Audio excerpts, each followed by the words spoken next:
മധുരയിലെ തിരുപ്പരംകുണ്ട്രം മലയുടെ മുകളിൽ സിക്കന്ദർ ബാദുഷാ ദർഗയ്ക്കടുത്തുള്ള ദീപത്തൂണിൽ കാർത്തിക വിളക്ക് തെളിയിക്കണമെന്ന മദ്രാസ് ഹൈക്കോടതി വിധിക്കെതിരെ മുൻ മദ്രാസ് ഹൈക്കോടതി ജഡ്ജി ജസ്റ്റിസ് എസ് സുദർശൻ രംഗത്ത്.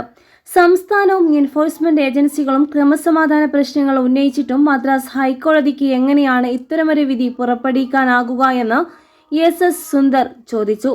വളരെ സെൻസിറ്റീവായ ഒരു വിഷയത്തിൽ തിടുക്കമിട്ട് വിധി പുറപ്പെടുവിക്കുന്നത് സംസ്ഥാനത്തുടനീള സാമുദായിക സംഘർഷത്തിനും സമാധാനം തകർക്കുന്നതിനും കാരണമാകുമെന്നും അദ്ദേഹം മുന്നറിയിപ്പ് നൽകി. മദ്രാസ് ഹൈക്കോടതി വിധി നടപ്പാക്കാൻ തമിഴ്നാട് സർക്കാർ വിസമ്മതിച്ചതിന് പിന്നാലെയാണ് മുൻ ജഡ്ജിയുടെ പ്രതികരണം.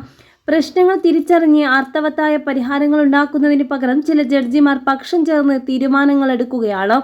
തിരുപ്പരംകുണ്ട്രം കുന്നിന് മുകളിൽ കാർത്തിക ദീപം തെളിയിക്കുന്ന ആചാരമോ അനുഷ്ഠാനമോ ഉണ്ടായിരുന്നില്ല എന്ന് വ്യക്തമായതാണ്.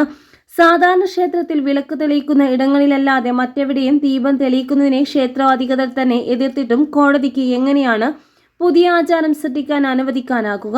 സംസ്ഥാനം ക്രമസമാധാന പ്രശ്നങ്ങൾ ഉണ്ടാകുമെന്ന് ചൂണ്ടിക്കാട്ടിയിട്ടുണ്ട്. ആശങ്കകൾ വ്യക്തമാക്കിയിട്ടും ഇത്തരമൊരു വിധിയുണ്ടാക്കിയത് അസ്വസ്ഥതയുണ്ടാക്കുന്നതാണ് എന്ന് എസ് സുന്ദർ പറഞ്ഞു. ക്ഷേത്രത്തിനും ദർഗയ്ക്കും നടുവിലുള്ള ദീപത്തൂൺ ഹിന്ദുമത വിഭാഗത്തിൻ്റെതല്ല എന്നും അവിടെ കാർത്തിക ദീപം തെളിയിക്കാൻ ഉദ്ദേശിക്കുന്നില്ല എന്നും സംസ്ഥാന സർക്കാർ കോടതിയെ അറിയിച്ചിരുന്നു. സമീപത്തുള്ള കുന്നുകളിൽ താമസിച്ചിരുന്ന ദിഗംബര ജൈന സന്യാസികളുമായി ചരിത്രപരമായി ഈ സ്തംഭം ബന്ധപ്പെട്ടിരിക്കുന്നുവെന്നും അവർ ഒത്തുകൂടാൻ മാത്രമായി ഉപയോഗിച്ചിരുന്ന സ്തംഭമാണിതെന്നും അത് ഹിന്ദു ആചാരങ്ങളുമായി ബന്ധമില്ല എന്നും ഹിന്ദുമത ചാരിറ്റബിൾ എൻവോൾവ്മെന്റ് വകുപ്പിന് വേണ്ടി ഹാജരായ മുതിർന്ന അഭിഭാഷകൻ എൻ ജ്യോതി വ്യക്തമാക്കിയിരുന്നു. ഹിന്ദു മുസ്ലിം മതവിശ്വാസികൾ ഒരേപോലെ പുണ്യസ്ഥലമായി കരുതുന്ന തിരുപ്പരംകുണ്ട്രം മലയുടെ മുകളിൽ സിക്കന്ദർ ബാദുഷാ ദർഗയ്ക്കടുത്തുള്ള ദീപത്തൂണിൽ തൃക്കാർത്തിക ദിവസം ദീപം തെളിയിക്കാൻ മദ്രാസ് ഹൈക്കോടതി മധുര ബെഞ്ചിലെ ജസ്റ്റിസ് ജെ ആർ സ്വാമിനാഥനാണ് അനുമതി നൽകിയത്.